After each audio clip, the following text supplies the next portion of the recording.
Okay, here we go. First couple things. Highly missed multiple choice question. First one I understand a little bit. I want to make sure you know how to do it, make sure you cover it right. This was one where they were asking about the Sports Illustrated. They went from 750 sample size down to 350. I'm sorry, 375. So it was 750, it went down to 375. So if I decrease my sample size, it's got to increase my variability. So there's no way possible your answer will be the third one or the fourth one, because it's going to increase it.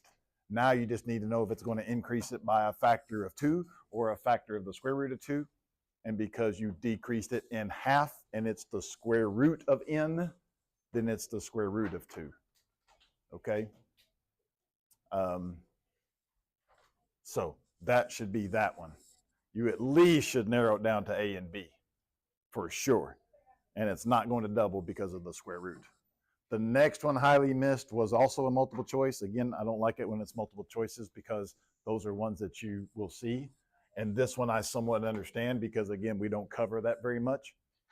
But this you need to know. Which of the following is equivalent to the probability of getting less than 50%? And so I think everybody can find that answer. Unfortunately, they changed this one to a z-score. And so I think that's what confused us. The z-score is always the statistic minus the parameter over the standard deviation of the statistic. And so my statistic is that 50%. That's the point we're interested in. The parameter was the 0.55 because it says in all 55% are Democrats. So it should have been the 0.5 minus the 0.55. Of course, that was the only choices you had. I mean, you didn't have any other choices. And then their standard deviation of the statistic is the square root of. It's always the parameter. If you know the parameter, use the parameter. If you know it, use it. And so this one is the 0.55, 0.45. This one just has a plain old 100. This one has the 0.55 minus 0.45. And then this one has something else completely different. So it had to be this one. It's just the square root. It's just that formula for the standard deviation. It's the formula for that standard deviation. That's a very common type question you're going to see on the multiple choice. They're going to try to do a lot of different things for that denominator. Okay? All right, here we go. Let's lock in for today. I got to do a good job because I'm not here this afternoon, and so they don't have a choice but to watch this video. So if you got questions, please ask. Please ask. However, if you guys understood the other lesson from Wednesday, this should not be much different at all. In fact, it's almost identical.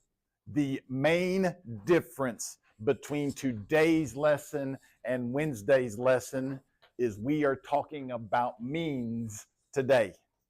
Means, not proportions, okay? We're not talking about categorical data. We're talking about numerical data. All right, that's what my first slide will say when we get there. Come on, please work, please work, please work, please. There you go. Sample proportions arise most often when we're interested in categorical variables. We mentioned this already. We ask questions like, what proportion of U.S. adults watched Survivor? What percent of the adult population attended church last week? When we record quantitative variables, the household income, lifetime of a car brake pad, all of those are numerical type data, okay? Difference between this lesson and the previous is today we're going to be dealing with numerical data. Wednesday, we dealt with categorical data. And I told you guys that's going to be your task from now till the end of the year, not the end of the school year. If it's categorical data, it's going to send you off this way. If it's numerical data, it's going to send you off this way. And so you just basically have to look at the question, decide, is it categorical or numerical? If it's categorical, you're using all your formulas from yesterday or from Wednesday. Numerical, you're using different formulas, okay? In this lesson, we're going to be dealing with numerical. Here's the sampling distribution of X bar. It's the distribution of all possible X bars. Not 10 of them, not 20 of them, for sure not one of them. And again, guys, all this stuff is notation that hopefully we've emphasized enough. That is the population average. This is the average of one sample. That is the average of one sample. That is the average of all the samples. Okay, so 3 different notations. You got to make sure you're, and if you don't like them, write them in words. But this is the population average. This is the average of one sample. This is the average of all the samples. This is the average of the sampling distribution. Okay, so don't get those confused. The sampling distribution of the sample means is the distribution of values taken by all possible X bars of the same size from the same population. So we've used that definition now 3 times. Sampling distributions, all distributions are all sizes, all samples from the same size from the same population, all p hats from the same size of the same population, all X bars, same size from the same population. Okay? Some of y'all are writing that. Good. Clicky, click, click. Boom, boom, boom. Okay, watch. It's one of my favorite things to do. Except I'm not going to go here. I'm going to go here. I already got it. Normal. Watch. Soak this up. This is an amazing thing that happens in statistics. My population is normally distributed. Most of the time, we don't know what the shape is. So we're going to assume the population is normally distributed. I'm going to take a sample of 2 from that population and find the average of those 2. That is 1 X bar. Good enough? If I do it again, I'm going to get another X bar. And if I do it again, I'm going to get another X bar. And if I do it again, I'm going to get another X bar. And if I do it 5 more times, I'm going to get 5 more X bars. And if I do it 10,000 times, I'm going to get 10,000 X bars. And this is not the sampling distribution, but it's getting close. In fact, I can do it 100,000 times and even get closer, and you notice that it's not changing hardly at all, if any. Good enough with that? So if the population is normally distributed, this was a sample of size 2. That was normally distributed. Good enough with that? Kind of follow? Notice that the mean of the population was 16. The mean of this sample is 16. So the mean of the population is the same as the mean of the sample. Good? Let's clear this. Clear it. Now I have a skewed distribution. This one is skewed to the right. I'm going to take a sample of size 2 from those and get an average. A sample more of 2 and get an average. You would think that most of your samples would come from this area here. It would be hard to get a sample down here, but it's possible. Boom. In fact, I did. Boom. Yay. Boom.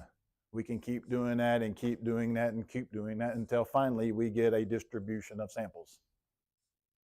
The population was skewed to the right. That is skewed to the right.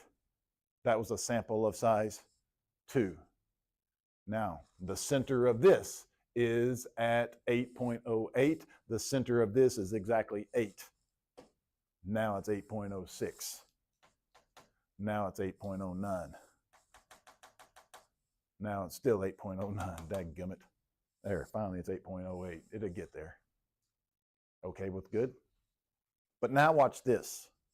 Watch this. Clear them again. Instead of taking a sample of size 2, I'm going to take a sample of size 25.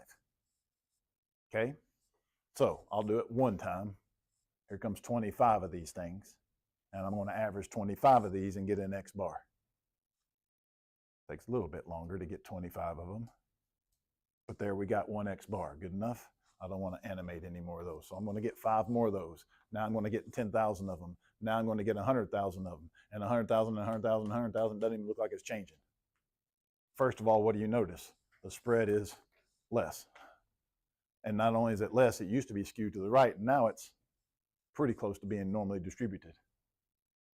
The center of this was 8.08. The center of this is 8.08. Last one. Well, I'll do 2 more. Uniform. Okay with that? Uniform. Let's go back to a sample of size 2, animated. 1, 2, average. 1, 2, average. 1, 2, average. Wow, that's crazy. 1, 2, average. Yay. 10,000 times. 10,000 times. Population was straight across. That's what it looked like. Now it's somewhat approximately normal. If I increase this from 5 to 25, it's going to look a whole lot the same, except it's going to be a lot less varied. Good enough? Clear. Last one.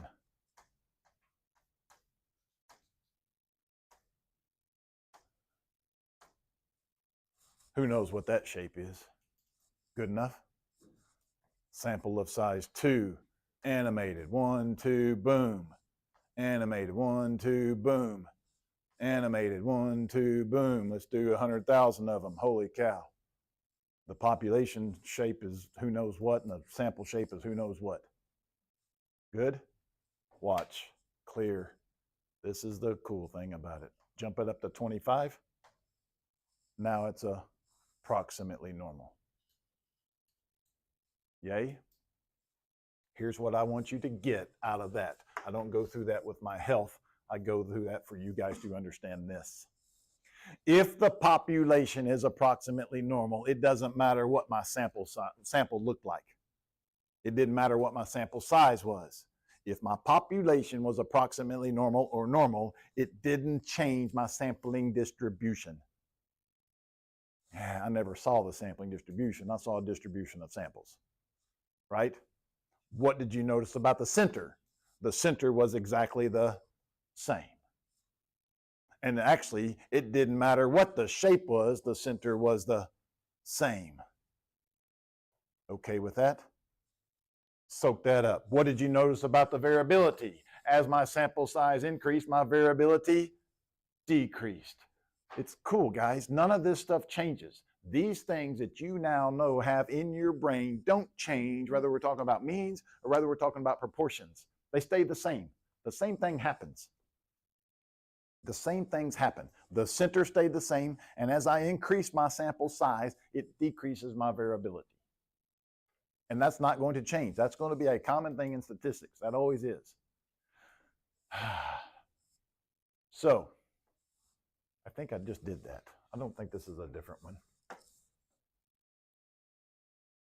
No, it's not. It's the same thing. Click, click, click, click, click. So let's talk about this big theorem that we use in AP Stats. Y'all know what a theorem is, right? It's a thought that really can't be proven, but it can't be disproven. So here's what the central limit theorem for AP Statistics says. And you can abbreviate it, CLT, CLT. Most population distributions are not normal. Here's the approximate sampling distribution of X bar of size 2, 25 from different populations. That was the parent. Here's the sample. That one looks normal. Boom. This was 2. This is 25. Right? We just did that anyway. Here it was skewed to the right. There it was with 2. Here it was with 25. Shrunk, but now it looks closer to normal. And here's some crazy looking thing. There's 2. There's 25. Okay with all that? Good. Here's what the central limit theorem says. Here's what it says. When n, what do we know about n? That's the number of trials, the sample size. However many trials I did, that's the sample size we did, right? When it was 2, it was 2. When it's 25, it was 25. When it is sufficiently large, that's pretty vague. When it's sufficiently large, the sampling distribution of the sample means is approximately normal. When it's sufficiently large, the sampling distribution of sample means is approximately normal.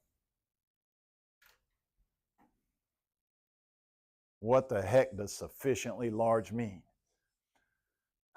Guys, really, it kind of depends on what the population size looks like or population shape looks like.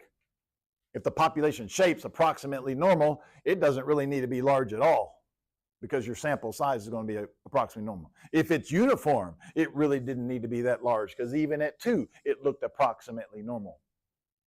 So what AEP statistics has said, they're going to call sufficiently large at 30. They're going to call it sufficiently large at 30.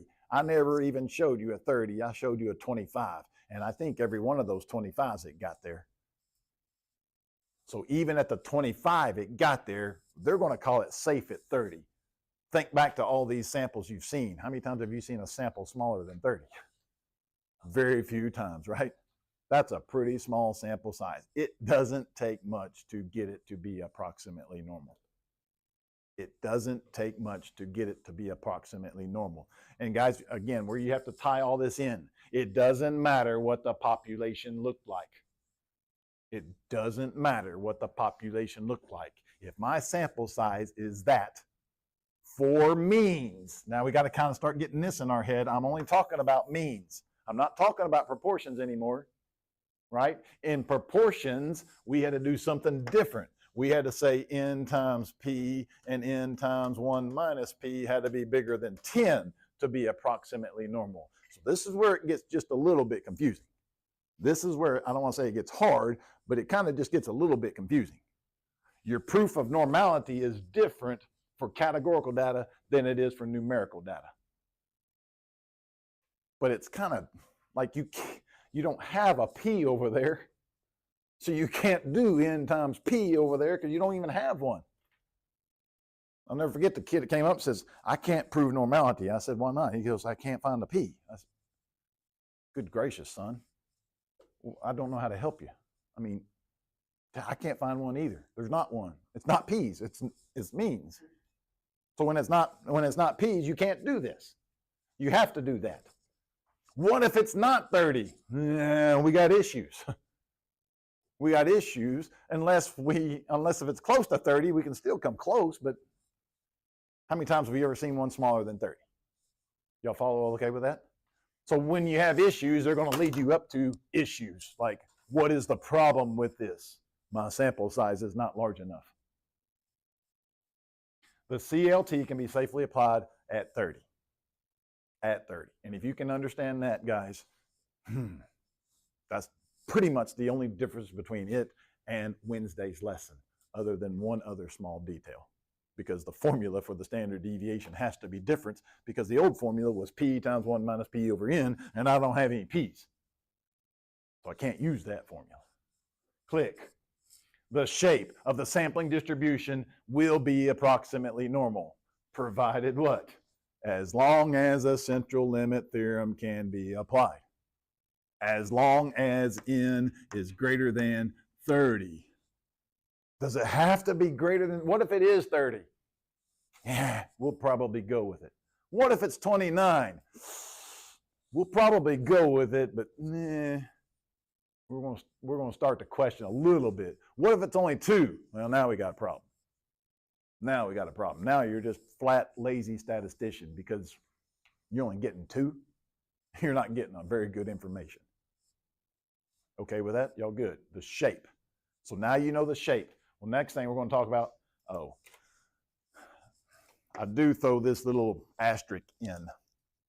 If the population's normal, it doesn't matter what my sample size is, right? It didn't matter if it was 2, it was still normal. It didn't matter if it was 3 or 4. Now, again, still, most of the time, you'll never have to do this because most of the time we don't know what the population is. Every once in a while, they'll say, assume the population is normally distributed. So if the population is normally distributed, I don't need this. I don't need it. Boom. The mean of the sampling distribution of X bar will be equal to the population mean. Again, where students mess up, notation. Notation. They're not using mu's, they're using p's. They're not using X bars where they should be using X bars. This is different than this, guys. I don't think that will ever be the same. It might be, but that's one sample. One sample is not equal to the population. It might be, but I doubt it. Right? If the average of all the test scores were 82, and I pull 3 of them, I don't know if the average of those 3 is going to be 82. But if I take all the 3s and average those, it will be 82. And then the standard deviation. Again, notice my notation, the standard deviation of X bars.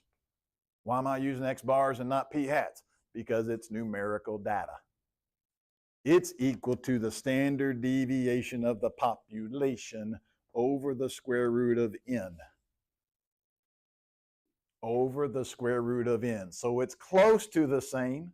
We had P, 1 minus P over n, all square rooted. Now they have standard deviation over the square root of n.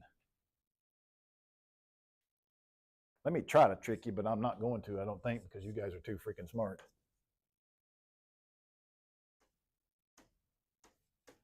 There are books that give you this formula. There are books that give you this formula for the standard deviation of the sampling means.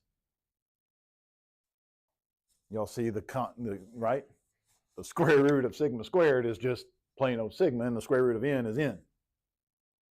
So just kind of understand that. They may try to do something like that. Typically, AP doesn't. They give it to you like that. But, curveball, we still got to do 10% of that. You still have to meet the 10% condition for the standard deviation. Please try to keep those conditions separately. Try to keep, there's a large counts condition. In other words, your sample size needs to be large. Why does your sample size need to be large? So that we can show that my sampling distribution is approximately normal. And that doesn't matter if it's proportions or means. They both need to be fairly large because they both deal with ends. This is the 10%. Your sample needs to be 10% of the population. I know it gets a little confusing between the two conditions, but you just got to separate them. A large counts condition to prove normality, the 10% condition to show the standard deviation formula works. Good, good, good. Man, we're pretty much done. Notation is everything. Notation is everything for this chapter test. You got a p hat. That is one sample of proportional data. You got X bar, one sample of means. You got an N, sample size. You got a P, population proportion. You got a mu, population average means. You got a sigma, standard deviation of the population. Sometimes that goes with categorical, sometimes it goes with numerical. So that can go with both because they both have standard deviations. Then we have the mean of all the p hats, which is the mean of the sampling distribution. This is the mean of one sample. We have the standard deviation of the sampling distribution of p hats. And then we have the mean of X bar, and then we have the standard deviation of X bar. It seems, holy cow, how am I going to get all that right? And that, I mean, again, that's where some students mess up, using the wrong notation for the wrong words. Say what again? Okay. P hat, sample proportion for one sample. Sample mean for one mean. Sample size. P, population proportion. Bless. Mu, population mean. sigma, population standard deviation. And then rest of these are sampling distributions. The center of the sampling distribution of categorical data, the center of the sampling distribution of numerical data, the standard deviation of the sampling distribution for means, and the standard deviation for the sampling distributions of proportions.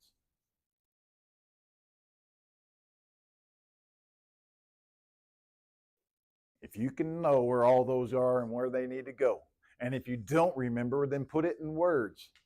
And if you don't put any words, you're probably going to get dinged, because you got to be able to explain to that grader what the heck you're talking about. Either use the notation correctly or don't use it at all. You can expect to lose credit if you use the wrong notation. What if I don't use any notation? It's probably not advantageous to you. You're better off leaving it off than putting something wrong. However, I don't think by the end of this year you'll do these wrong. I mean, it's either categorical or numerical data.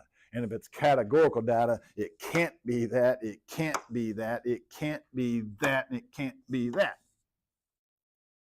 And flip-flop, if it's numerical data, it can't be any of the P's. So that's why I say it's very important at the beginning to decide, is it categorical or numerical? And if it's categorical, we know for a fact we're not using any of the X bars. Yes, no, y'all good? Click.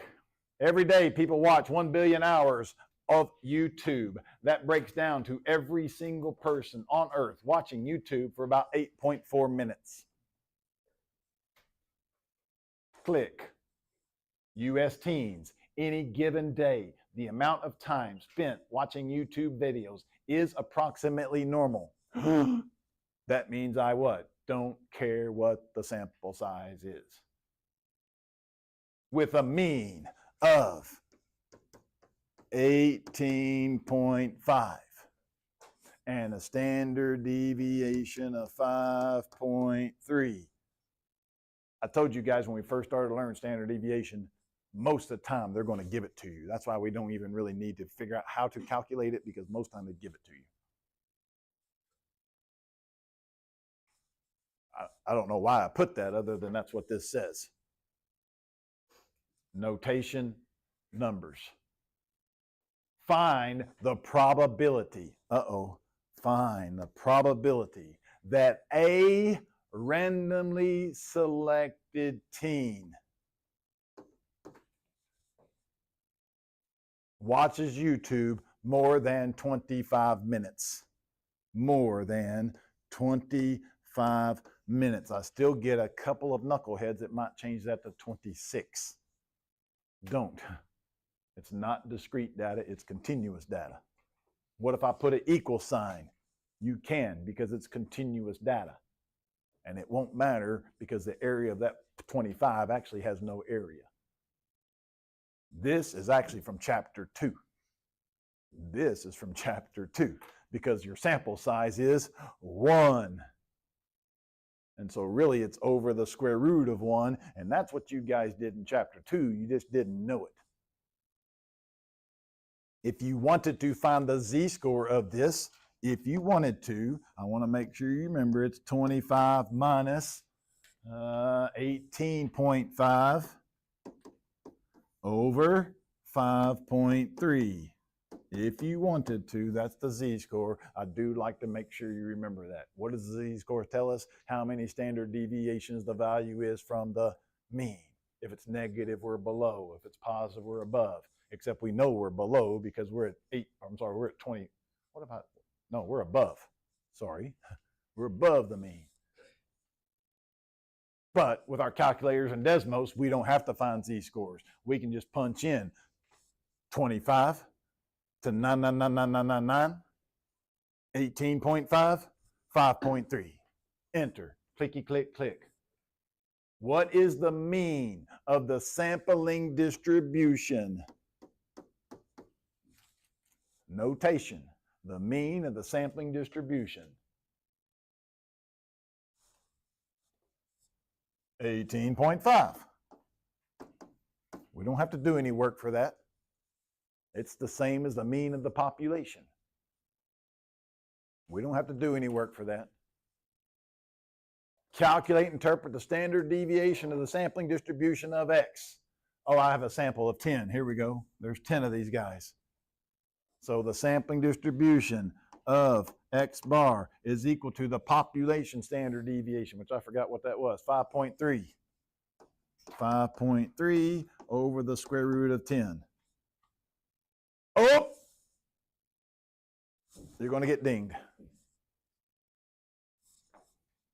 10 is less than 10% of all teens. Don't forget that rule. Why didn't I do that rule with shape? It didn't ask me shape yet. It didn't ask me anything about the shape.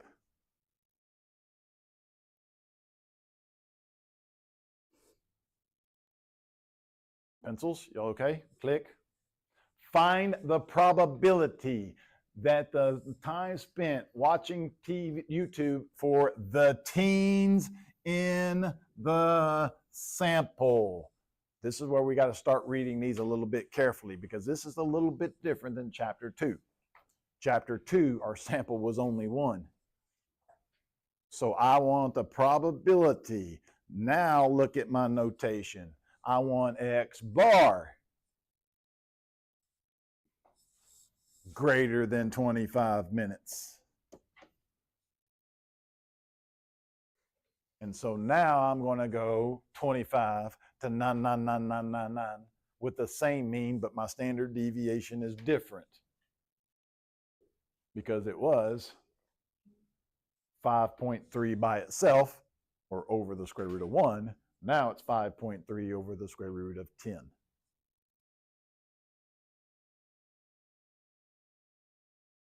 I'm not going through all that stuff. Think you guys got enough practice with that. Anybody have any questions?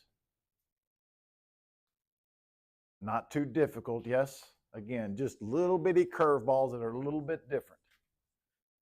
Many students lose credit on probability calculations involving X bar because they forget to divide by that population standard deviation by the square root of n. So a common thing is to go back to chapter 2 and forget to divide it by the square root of n. I've debated many years in chapter 2 talking about just dividing by the square root of 1.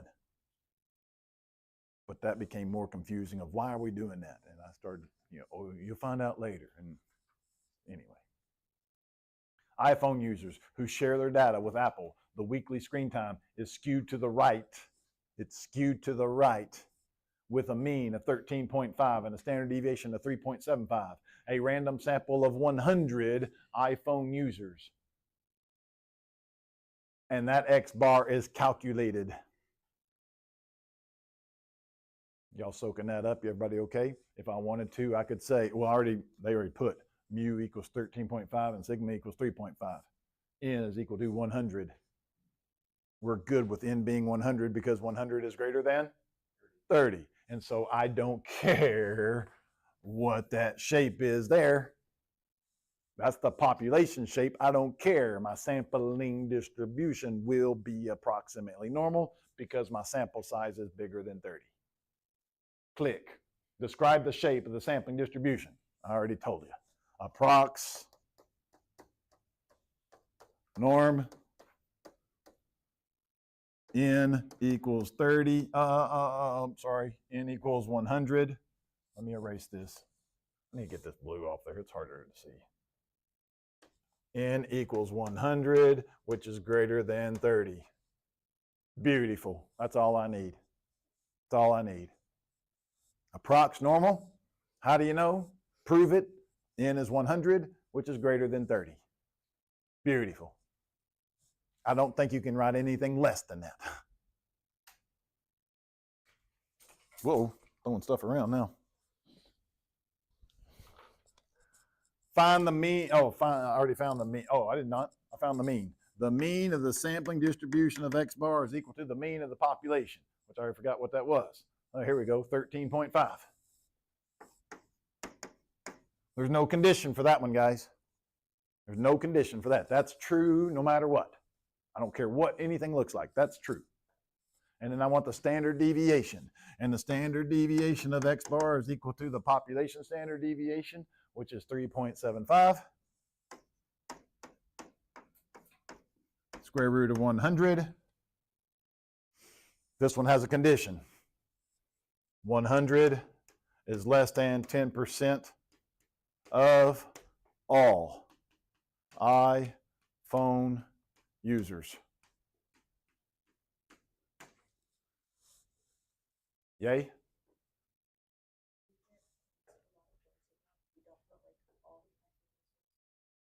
What do you want to put? No, I'm asking. That's what I'm asking.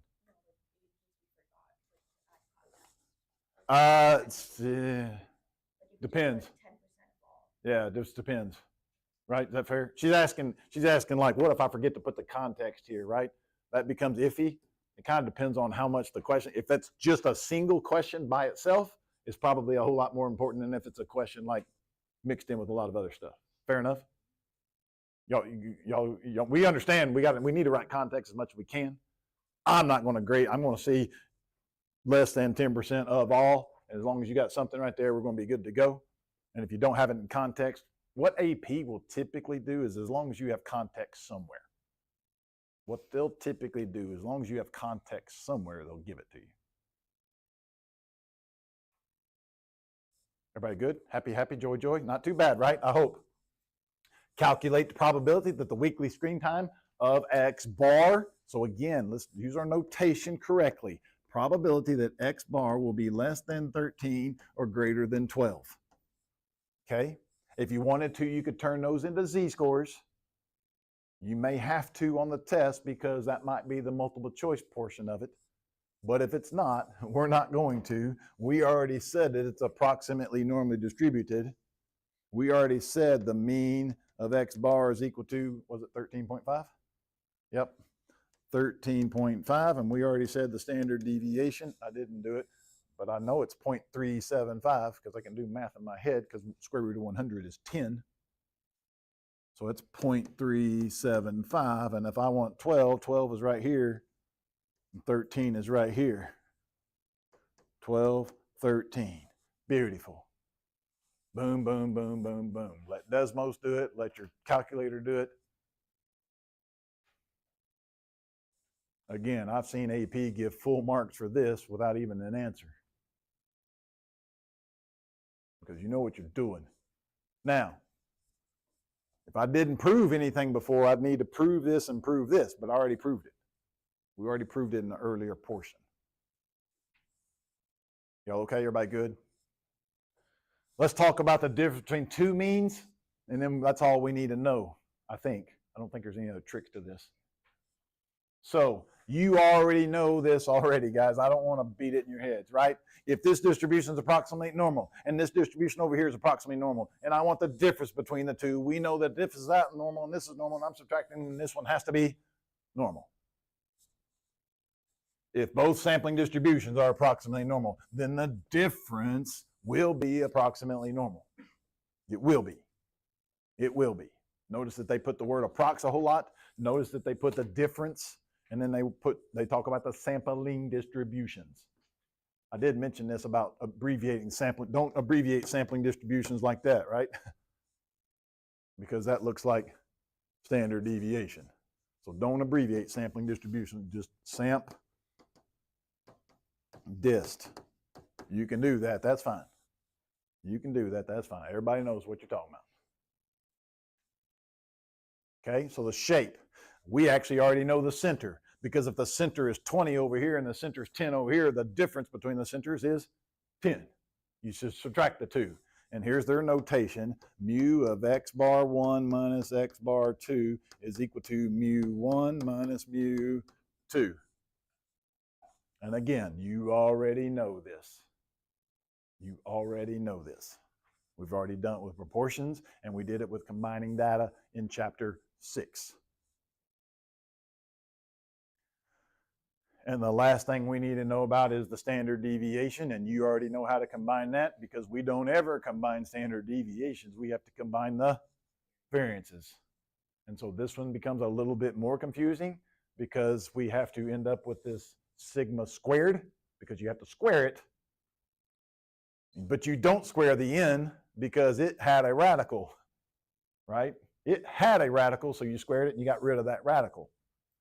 Then you have to square the numerator over here. And then you have to square that denominator, but you don't square it because it had a radical, but we got rid of the radical. But then we had to add the radical to the entire thing. That's just mathematical, right? It's just mathematical. Those formulas are on your formula sheet. We still need to prove what? 10% on those. They both need to be less than 10% of the population. Both have to be approximately normal. They both have to be approximately normal. You have to prove it. What if n's not big enough? My bet is if n's not big enough, the population's approximately normal. And if the population's approximately normal, my n doesn't have to be big enough. What if it's only 29? We'll probably go with it. Because you saw what happened at 25.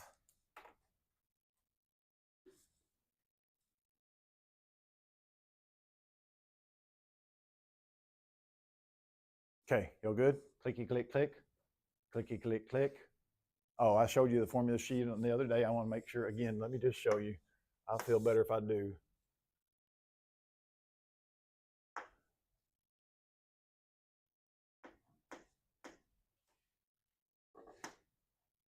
I got it. What is it? What? Quit updating stuff. It's on the second page. Here's proportions. Here's means. There's the mean. There's the standard deviation if it's a single. There's the mean. There's the standard deviation if it's double. Don't use this over here yet. Don't talk about the standard error. That's next semester. Although it looks exactly the same, except they use S instead of sigma. There's a reason for that. At some point, somebody's going to ask me that question, and I don't have the answer, so don't ask it. Click. ACT scores at Bentonville High are normally distributed with a mean of 26 and a standard deviation of 3. ACT scores at West, I made this up, are skewed to the right with a mean of 25 and a standard deviation of 5. I hope I do what? Get a sample size of greater than 30 at West. I don't care what my sample size is at BHS because it's already normally distributed. We randomly select 25 students from BHS. That sends some students into a panic attack, but you guys are too freaking smart and you already know it's normally distributed, so I don't care. And 30 from BHS. Whew, that's close, but we got it. Use the information given to describe the sampling distribution of the average of the two scores. Well, this one's approximately normal and this one's approximately normal. This one's approximately normal because the population's approximately normal. This is approximately normal because my sample size is 30, which is greater than or equal to 30. So the difference has to be approximately normal. The mean of this one is 26 and the mean of this one is 25. So the mean of the difference is 1. The standard deviation of this is 3 and the standard deviation of this is 5. But this standard deviation has to be divided by 25. This standard deviation has to be divided, I'm sorry, I said that wrong. This standard deviation has to be divided by the square root of 25. And this standard deviation over here has to be divided by the square root of 30. But then I got to square this one and add them together, then take the square root. And you guys are getting pretty good at that, and I don't want to beat it into your heads. And unfortunately for you, I've been doing this for 4 times 15 years. I've been doing it so many times. By now, you should have it. And I keep forgetting it's the first time you see it. Describe the sample. Oh, boom, boom, boom. Calculate the probability that a random sample of 25 students has a higher mean score than a random sample of 30 students. This is, again, guys, this is kind of how I like to do this. I didn't emphasize it real great with your class. the probability that the sample of BHS is greater than the sample of West. Okay? So look at my math that I'm going to do up here, right? This is what I'm trying to calculate, but I don't have the distribution of this compared to this. I have the distribution of X bar B minus X bar W. So I'm going to rewrite this to where it's X bar B minus X bar W is now greater than 0. Because this is just a simple little equation. If I put this on this side, it just becomes subtraction, and this over here now is 0. And this is what I have a distribution of, right? So if that's what I have a distribution of, I want the distribution that's greater than 0. It's already 1, so it's going to be a fairly high percentage. Click. I hope I didn't go through this too fast, but I hope you can calculate the mean and the standard deviation and interpret the standard deviation of the sampling distribution of means. I hope you can explain how the shape of the sampling distribution is affected by the shape of the population and the sample size. I hope you can calculate the mean and the standard deviation of the sampling distribution of the difference of two values. And I hope you can calculate if the distribution is approximately normal. And again, if appropriate, use a normal distribution to calculate probabilities. Clicky, click, click, click, click, click, click, click, click. I think that homework, I know it's posted because I just did it. I hope you see it.